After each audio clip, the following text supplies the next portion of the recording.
Causality. A system is said to be causality if at the instance when we want to get the result, at that instance the systems only depends on the current input value and on the past input value. Then we can say this system is a causal systems. A discrete time systems where output y of n is a transformation of x of n is considered to be causal if for every choice of n naught the output y of n naught depends only on the input sequence values of x of n naught. X of n naught is the current sequence. X of n naught means at the instance where we want to get the result. From the transformation of this is a transformation of x of n means the systems. Y of n is the output and x of n is the input. Means at the n is the instance where we want to get the result. X of n is the instant. At that instance when we want to get the result, at that instant x of n is the input, and the systems only takes this input x of n and the past value of the input. Past value of the input means x of n naught minus 1, n naught minus 2. Only this depends on the current input and the past values of the input. Then we can say this system, this transformation means this system is a causal system. Y of n naught depends on x of n for n less than equal to n naught. Okay. Example of y of example out averaging filter where the output y of n equal to 1/3 of x of n minus 1, x of n plus 1. This means output y of n, we want to get the result at instance n value.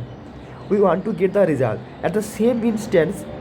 The input is x of n and the x of n minus 1 is the past value input and x of n plus 1 is the future value input. So the system gives the output y of n by taking the x of n, the current input, past input and the future input. So this system is not a causal system. This is not a causal system because here the future input is also taken by the system. So this system is not a causal system.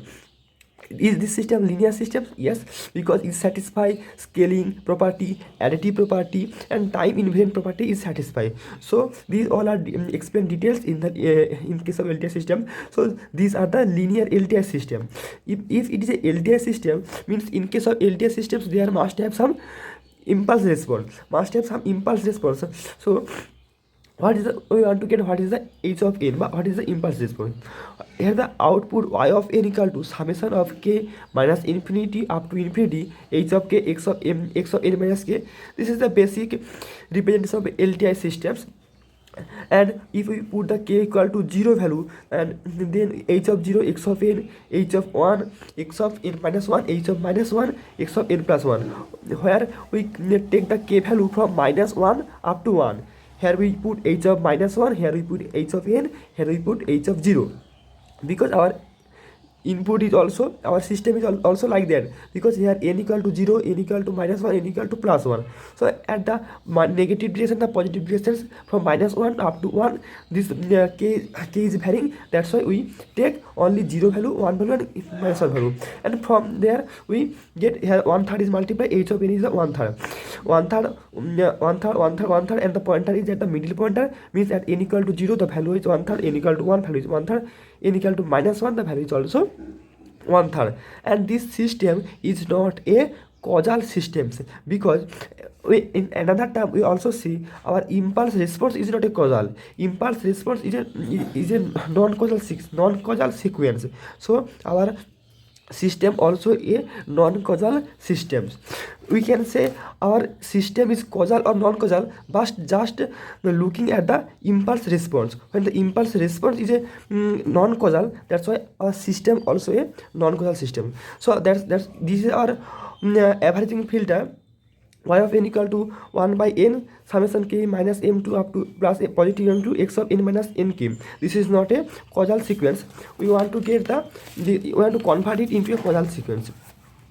This is the basic of the causal definitions, where k is minus infinity to up to infinity h of k x of n minus k if we put h k equal to 0, here n is the value at when we want to get the output result.